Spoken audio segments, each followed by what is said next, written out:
They like to have 6 hours a day of sun if they can. You can grow them in the shade. They'll grow, but they just won't bloom.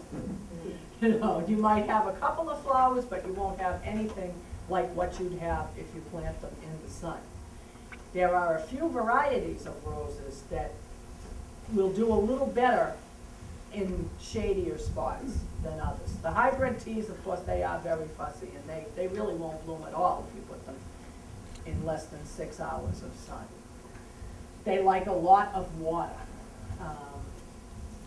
In North Reading, where we have restrictions on water use, I've kind of taught them to do with a little less water, and that's good.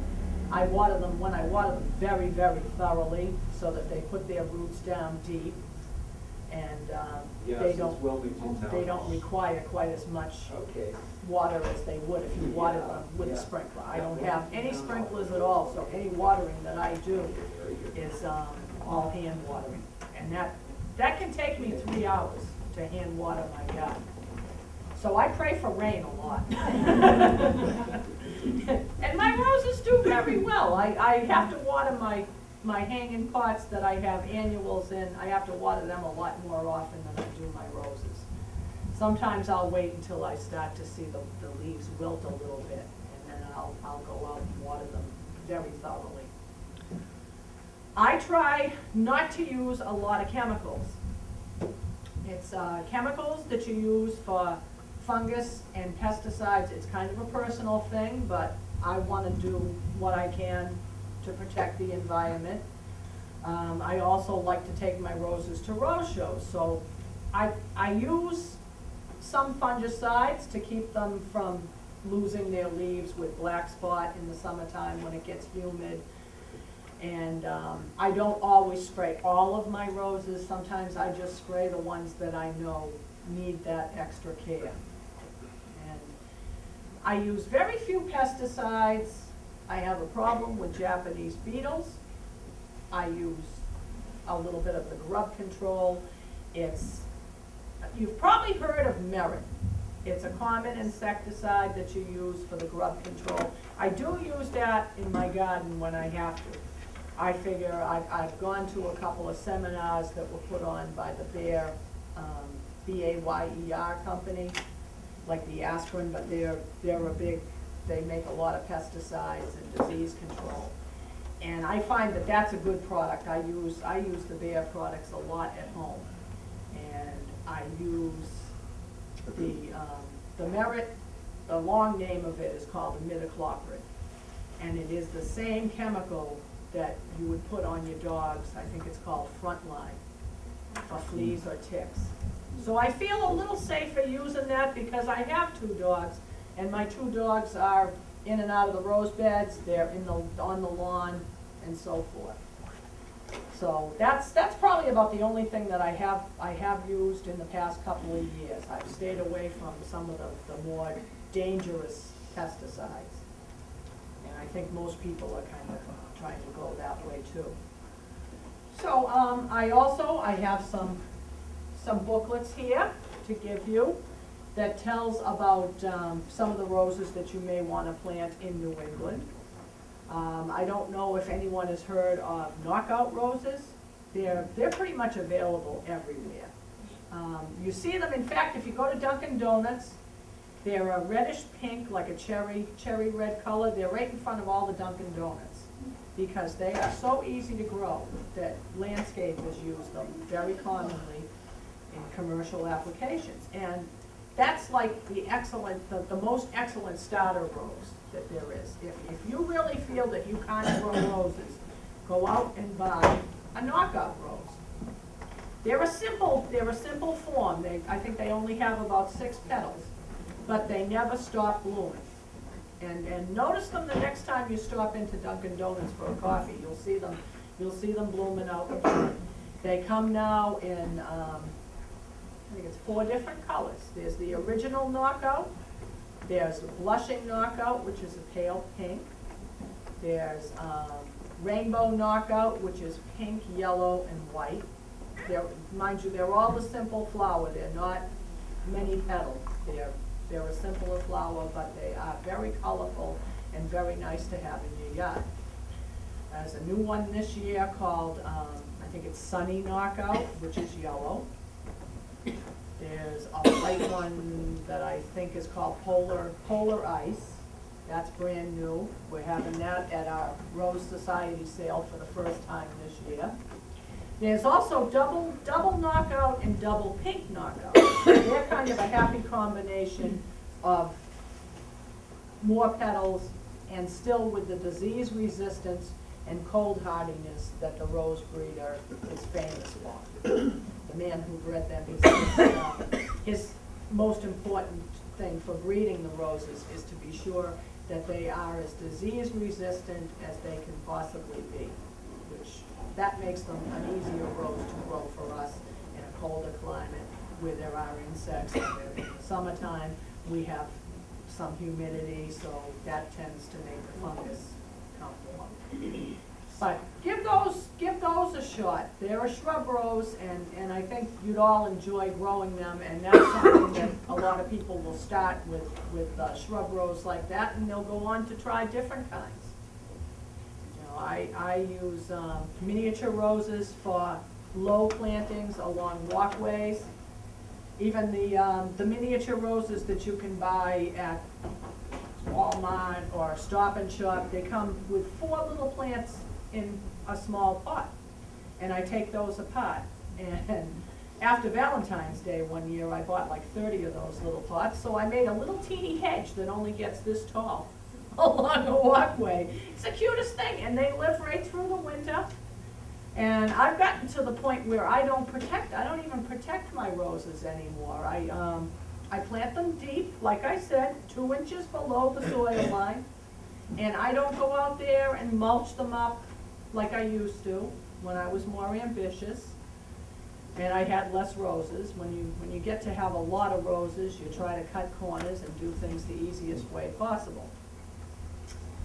But I've lost roses over the years, and I've replaced them with better roses that are hardier. I still have some of these guys that I bought. This particular one, they came from Ocean State Job Lot. And I've bought a lot of these over the years.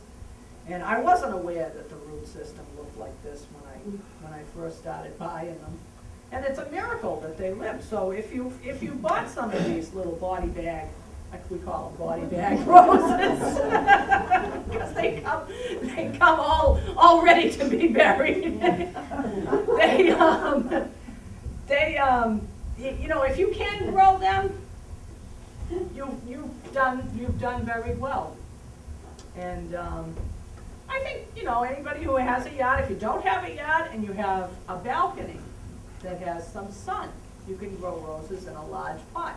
I've got a lot of them in large pots.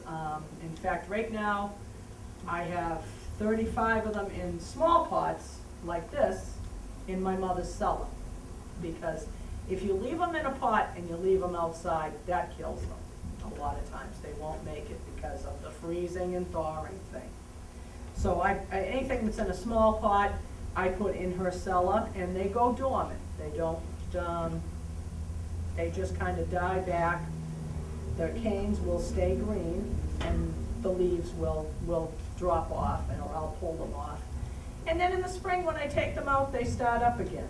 It doesn't have to be a heated cellar or garage. The colder, you know, cold but protected is what you want to do. You could put them in a shed if it were, you know, well, you know, insulated but not heated. It doesn't need to be heated. This particular rose here is on its own roots. It's different from this one, which is the grafted one. Being on their own roots makes them hardier for the cold. They take a little longer to get going, because the whole idea of grafting these roses onto that rootstock, the rootstock is very vigorous, and it takes up a lot of food and makes the bush grow very quickly, because people want instant gratification. They want a great big bush the first year. So these, being on their own roots, tend to grow slower. They still flower, but they won't get as tall. This one will probably only get about this tall this year. Within 3 years, it will probably be 5 feet tall, because it's a shrub and I won't do a lot of trimming on it. I'll let it, I like larger bushes for my shrubs. I think, like I touched on the pruning, you just prune wherever you like. If you want to keep them smaller, you can keep them smaller. If you want to let them get tall, let them get tall. My climbers, I do very little trimming on. I'll just trim anything that looks like it's dead. I'll trim that off. If they start growing out of control and say on an arbor and they're growing out into the arbor where we walk, I'll just trim those off. Or if I can't, push them back up, because I'll leave as much on as possible. If anyone has old garden roses only flower once a year, usually in the spring, usually probably like in the month of June. They're beautiful flowers. They're usually very, very, very fragrant. But they just put on that one show a year, and then they kind of take it easy the rest of the year. Those you don't want to trim back. You don't want to prune them in the spring when we trim the modern roses that rebloom. Those you want to let them put on their spring show and then trim them afterwards if you need to. But they're, once again, they're usually very hardy. They don't need a lot of work. They're usually very easy to grow. Yeah, I don't know if you've heard of the David Austin roses. These are now widely available everywhere. I have these books that show pretty much what they look like. They kind of look like the old garden roses did, and they have that same very fragrant aroma that, you know, people want in a rose.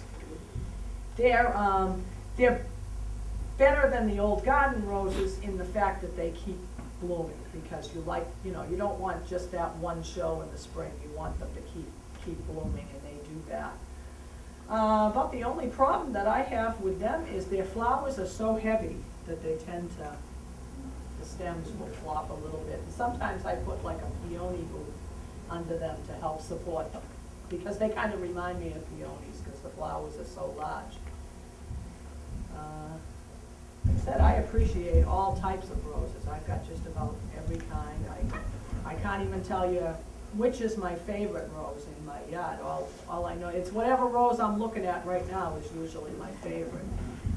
But I cut my roses to make arrangements to enter in the shows. I cut them to give to friends.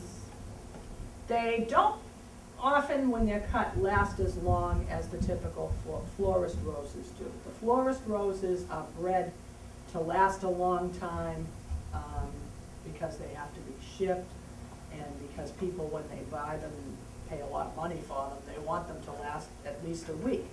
But in the course of doing that, a lot of times they've bred the fragrance right out of them, and you know, they're just not the same as the roses that we can grow ourselves.